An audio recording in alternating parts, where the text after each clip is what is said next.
कुछ दिन पहले एक यंग डेंटिस्ट का कॉल मेरे पास आता है। वो मुझे कहता है कि सर अभी रिसेंटली 1 साल हुआ है, 2 साल हुए हैं, मैं पास आउट हुआ हूँ।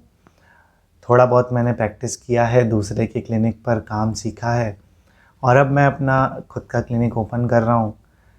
मेरे पेरेंट्स की काफ़ी एक्सपेक्टेशन है मुझसे और समझ में नहीं आ रहा क्या करूँ, लेकिन कॉन्फिडेंस की बहुत कमी है क्योंकि फैमिली में कोई है नहीं, सपोर्ट सिस्टम इतना है नहीं और कल को किसी केस में अटक गया तो क्या होगा। देखिए, ये जो प्रॉब्लम है ना, ये यंग डेंटिस्ट्स के साथ या जो फैमिली के फर्स्ट डॉक्टर हैं उनके साथ आती है, क्योंकि ये चीज़ें समझने की हैं कि ऑलरेडी आप अपना बहुत ही लंबा और प्रीशियस टाइम पढ़ाई को दे चुके होते हो। बीडीएस 5 साल की होती है, आप 5 साल बीडीएस करते हो। उसके बाद अगर आप कॉलेज से काम सीखे, अभी हम सब जानते हैं कि हमारे जो कॉलेजेस हैं उनकी क्या सिनेरियो है, ठीक है। कुछ चुनिंदा कॉलेजेस को छोड़कर किसी भी कॉलेज में इतना अच्छे से नहीं सीख पाता है आजकल स्टूडेंट। तो वो कहीं ना कहीं किसी डॉक्टर के यहाँ पर काम सीखने जाता है। सुबह वो कॉलेज जा रहा है इंटर्नशिप के टाइम पे और शाम को वो काम सीखने जा रहा है, या फिर अगर इंटर्नशिप हो रखी है तो वो पूरे टाइम डेडिकेटेडली किसी एक डेंटिस्ट के अंदर काम कर रहा है। अब क्या होता है कि फ़र्स्ट डे तो ऐसा है नहीं ना कि आपको जाते ही पेशेंट मिल जाता है, नहीं। आपको वहाँ पर सेक्शन पकड़ाया जाता है, वेट कराया जाता है, आपको पहले ऑब्जर्वेशन पर रखा जाता है। जब तक सामने वाले डॉक्टर को आप पे भरोसा नहीं होता तब तक आपको पेशेंट को हाथ भी नहीं लगाने दिया जाता है, जो बिल्कुल सही भी है। ऐसा नहीं कर सकता कोई भी। अगर आप भी, आपकी अच्छी प्रैक्टिस है, आपको पेशेंट अच्छा खासा पे कर रहा है, तो आप क्यों किसी न्यू कमर डेंटिस्ट से अपने पेशेंट को ट्रीट करवाओगे। तो वो डेंटिस्ट अपनी जगह बिल्कुल सही है, लेकिन ये एक प्रोसेस होता है जिसको फॉलो करना होता है।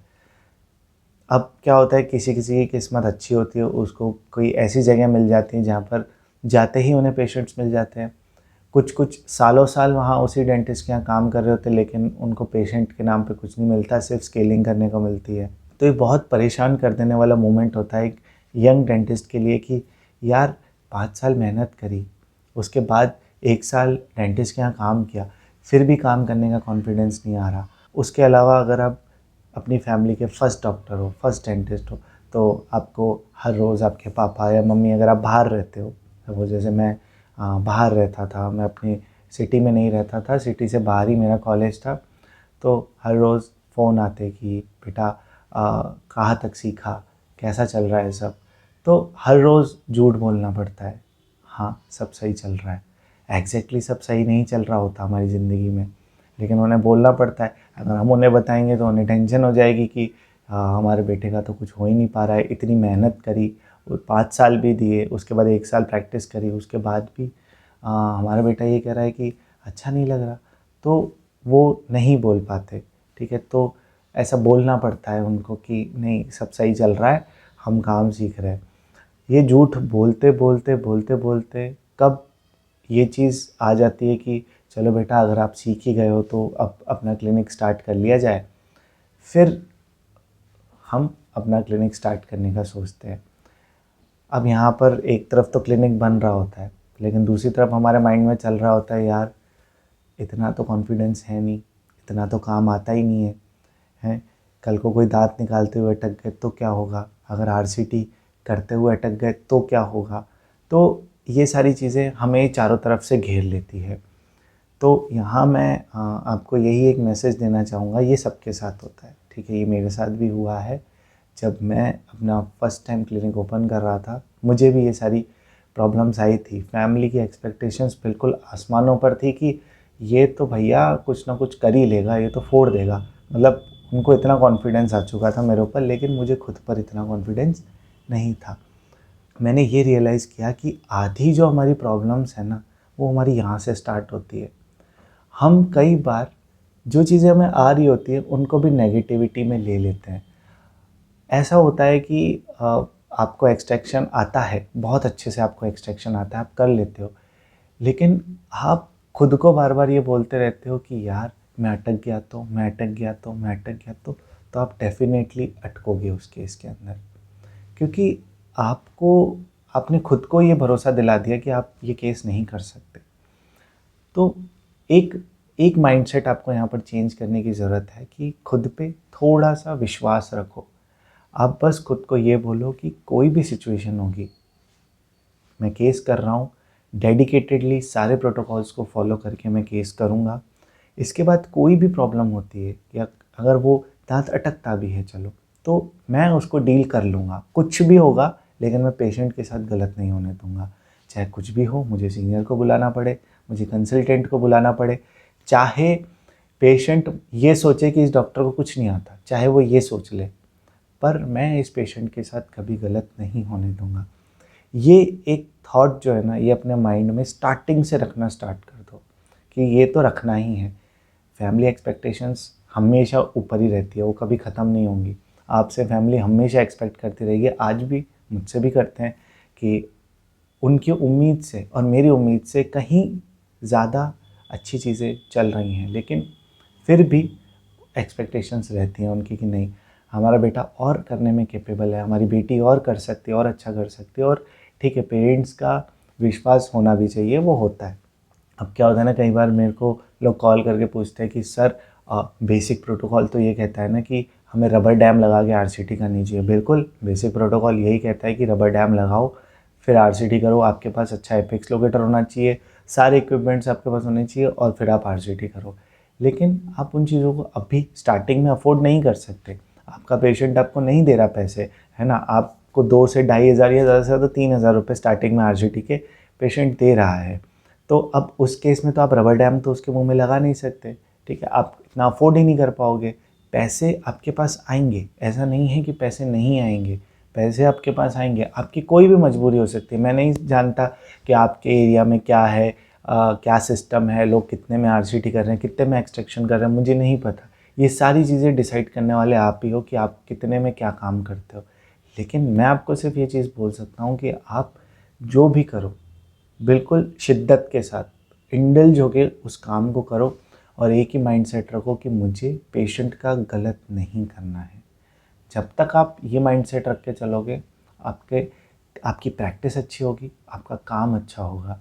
देखो, कोई भी परफेक्टली सीख कर नहीं आता, ठीक है। अगर आप 4 साल सीख लो, आप 5 साल सीख लो, आप 6 साल किसी भी क्लिनिक पे काम सीख लो, जिस दिन आप अपना क्लिनिक ओपन करोगे और आप जब बैठे होगे ना, उस दिन आपका कॉन्फिडेंस डाउन जाएगा थोड़े टाइम के लिए। वो जाता है, वो सबके साथ होता है। मैंने बहुत सारे एमडीएस किए हुए डॉक्टर्स से भी बात करी, वो खुद कहते हैं कि हमने बीडीएस करके, एमडीएस करके, 2 साल प्रैक्टिस करके, कंसल्टेशंस करके फिर अपना क्लिनिक ओपन किया, फिर भी हमारा कॉन्फिडेंस लेवल लूज़ हो जाता है।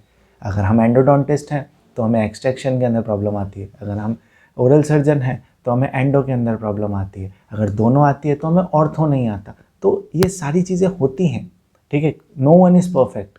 तो उस चीज़ को आप अभी से ही लेकर चलो कि आप इस चीज़ को लर्न करोगे, इस चीज़ से ओवरकम होगे और अपना बेस्ट दोगे। आपको सिर्फ अपना बेस्ट देना है कि आपके हाथ में जितना है आप उतना करोगे। आपको आरसीटी में दिक्कत आ रही है, हर एक दांत निकालने के बाद उसको खोल के बैठ जाओ कि ठीक है, मुझे आरसीटी नहीं आ रही ना, तो मैं जितने भी दांत एक्सट्रैक्ट करूँगा उन सब की आरसीटी करूँगा। अगर आपको एक्सट्रैक्शन नहीं आ रहा तो आप एक्सट्रैक्शन करो, फिर उसके बाद वो अटकता है, आप ओरल सर्जन को बुलाते हो, आप उससे पूछो कि मैं इसमें क्यों अटका, क्या टेक्निक में मेरी गड़बड़ी थी जो आपसे निकल गया, मुझसे नहीं निकला, वो आपको बताएंगे। फिर उसके बाद आप उस चीज़ को एनालाइज़ करो कि हाँ, उन्होंने जो बताया वहीं पे ही मैं लैग कर रहा था, क्योंकि कहीं ना कहीं तो आपने कोई ना कोई पॉइंट मिस कर दिया होगा जिस वजह से आप उस दांत को नहीं निकाल पाए, ठीक है। डिफरेंस क्या है एक ओरल सर्जन और आप में कि हाँ, उसको पता है कि क्या टेक्निक यूज़ करनी है, कब किस तरीके से दांत को निकालना है, आपको वो चीज़ नहीं पता। लेकिन अगर एक बार आप कोई चीज़ समझ में आ गई तो वो चीज़ आप दोबारा गलती नहीं करोगे। मैं पहले अपर एट के एक्सट्रैक्शन में भी डरता था, मुझे अपर एट का एक्सट्रैक्शन नहीं आता था, ठीक है। मैं मानता हूँ कि सबसे ईजीएस्ट एक्सट्रैक्शन अभी मानते हैं कि अपर एट ही है, लेकिन मैं अपर एट के एक्सट्रैक्शन में डरता था। तो मैं जिस भी सर्जन को बुलाता था, मैं उनसे हर बार पूछता था कि ये कैसे किया, ये क्यों किया, ठीक है, और ऐसे ही फोर्स क्यों लगाया। उनकी चेयर पोजीशन देखी कि वो किस पोजीशन में खड़े होकर निकाल रहे हैं, वो कैसे उस दांत को विजिबल कर रहे हैं जैसे मैं नहीं कर पाया। वो सारी चीज़ें ऑब्जर्व करके धीरे धीरे आप ये सब सीखते हो। तब जाके आप एक लेवल पे पहुंचते हो। और मैं आपको यही सजेस्ट करूंगा कि अगर आप अच्छी लेवल पे पहुंच जाओ, अच्छे डेंटिस्ट बन जाओ, तो जो भी आपके पास जूनियर काम सीखने आए ना, उसको आप काम सिखाओ। क्योंकि आज मेरे पास कोई आता है, मैं उसको शिद्दत से काम सिखाता हूँ, क्योंकि मुझे पता है कि जब मैं काम सीखने गया था ना, मुझे इतना अच्छे से नहीं सिखाया गया था। ठीक है, मुझे पेशेंट्स को सिर्फ ऑब्जर्व करने के लिए खड़ा कर दिया जाता, मैं कोई सवाल पूछता तो मुझे जवाब नहीं मिलता उस सवाल का। तो ये चीज़ें मेरे साथ हुई हैं। तो आप यही कोशिश करो कि अगर आप एक अच्छे डेंटिस्ट बनते हो आगे चल के, तो अपने जूनियर्स को, जो भी आपके पास आते हैं, उनको एकदम दिल खोल के सिखाओ कि ऐसे करना चाहिए, ऐसे करना। ये यूट्यूब चैनल बनाने का मेरा पर्पस भी यही था कि जो गलतियाँ मैं कर रहा हूँ वो मैं आपके सामने रख सकूँ, और जो चीज़ें मैं फ़ील कर रहा हूँ वो मैं आपके सामने रख सकूँ, क्योंकि मैं एक यंग डेंटिस्ट हूँ, है ना। आपने जितनों को भी देखा होगा, जितने भी अभी यूट्यूब कंटेंट क्रिएट कर रहे हैं, या जितने भी आप लोगों को देखते हो, जितने भी ग्रुप्स बने हुए हैं, वो क्या है, वो बहुत बड़े डेंटिस्ट हो चुके हैं। उनको किसी को 10 साल हो चुके हैं, किसी को 15 साल हो चुके हैं प्रैक्टिस किए हुए। तो अब वो क्या एकदम हाई फाई बातें करते हैं। बिल्कुल उनकी बातें भी हमें सुननी है, वो हमारे सीनियर्स हैं, वो कुछ ना कुछ हमें अच्छा ही बता रहे हैं, हमें उनकी बातें सुननी है। लेकिन इस लेवल को भी ध्यान में रखना है जहाँ पर अभी हम स्टार्ट कर रहे हैं, हमें इनसे डरना नहीं है। ठीक है, कई लोग उनको देख के डिप्रेस हो जाते हैं, यार वो तो यार हर चीज़ को कितना प्रिसाइजली करते हैं, वो एकदम मतलब रबर डैम लगाते हैं, मतलब एंडो डालते हैं, रोटरी डालते हैं, इतने प्यार से आरसीटी हो जाती है, सिंगल सिटिंग, मतलब एकदम फाइन आरसीटी, है ना। हम उनको देख के यही बोलते हैं, लेकिन जब 15 साल पहले वो हमारी जगह पर थे ना, तो उन्होंने भी उतनी ही गलतियाँ करी हैं जितनी आज आप और मैं कर रहे हैं। तो ये क्या है ना कि ये दुनिया एक इकोसिस्टम है, आप जो देते हो ना वो आपको घूम के मिलता ही है। तो अगर आप अच्छा दोगे, आप अपनी मेहनत दोगे इस इकोसिस्टम को, तो आपको उस मेहनत का फल मिलेगा। अगर आप उसको, कहते हैं ना कि जुगाड़ कर दोगे, गोली दे दोगे कि यार ठीक है, पेशेंट आया, कर दिया भगा दिया, कर दिया भगा दिया, उसको दवाइयाँ चला रहे हैं। कुछ लोगों को मैंने देखा है भैया, 30-30 दिन तक एंटीबायोटिक्स देते रहते हैं पेशेंट को कि हाँ आरसीडी का दर्द नहीं जा रहा, लोग खाते रहो पेन किलर्स, एंटीबायोटिक्स। ऐसे काम नहीं करने, क्योंकि ये चीज़ें लौट के आएंगी आपके पास, आज नहीं तो कल। अगर आप अपने बाद के करियर में, अगर आप कुछ टाइम बाद आराम से बैठ के कमाना चाहते हैं, कि हाँ जब आप बैठे हों, दिन के सिर्फ 2 से 3 पेशेंट कर रहे हों, और एक अच्छा अमाउंट उन पेशेंट्स से ले रहे हो, आप अगर ऐसी लाइफ चाहते हो, तो आपको अभी उस चीज़ के लिए मेहनत करनी पड़ेगी। क्योंकि क्या होगा ना, अभी तो हमारी यंग एज है, हम बहुत सारे पेशेंट्स करते हैं। आज हम अगर दिन के 20-25 पेशेंट भी देख रहे हैं तो हमें कोई प्रॉब्लम नहीं होगी, लेकिन थ्रू आउट द एज, जब आपकी एज बड़ी होगी, तब आप इतने पेशेंट्स नहीं देख पाओगे, क्योंकि डेंटिस्ट्री एक ऑपरेटिंग फील्ड है, उसमें आपको ऑपरेट करना पड़ता है। ऐसा नहीं है कि आप प्रिस्क्राइब कर रहे हो दवाइयाँ और भेज रहे हो, आप पर्टिकुलरली उसको ऑपरेट कर रहे हो। एक कार्डियोलॉजिस्ट दिन में कितनी सर्जरीज कर सकता है, बिल्कुल उसी तरह आरसीटी भी एक टाइप की सर्जरी, मान लो माइनर ऑपरेशन ही है आरसीटी करना, तो नहीं कर पाएंगे अगर आप अच्छी तरीके से देखो, घास काटने में तो काट सकते हैं, लेकिन अगर अच्छे से प्रिसाइजली वो चीज़ करना चाहते हो, तो उसके लिए तो आपको टाइम देना पड़ेगा ना। और मेरा यही कहना है कि अगर आप उस लेवल पे जाके आराम से काम करना चाहते हो, तो आज मेहनत कर लो। देखो हमारी क्या है ना कि एज चली जाती है पढ़ाई में, और हम फ्रस्ट्रेट हो जाते हैं थोड़े टाइम बाद ही कि यार हमारे दोस्त तो इंजीनियर बन गए, यार उसका तो पैकेज ही 15 लाख का पैकेज लग गया, महीने के 1-1.25 लाख रुपए वो कमा रहा है, और इधर तो यार मैं नई प्रैक्टिस स्टार्ट करके कुछ कमा ही नहीं पा रहा। ठीक है, आपका वो दिन भी आएगा जब आप एक दिन के 1 लाख रुपए भी कमाओगे, क्योंकि वो दिन भी डेंटिस्ट्री में दूर नहीं है।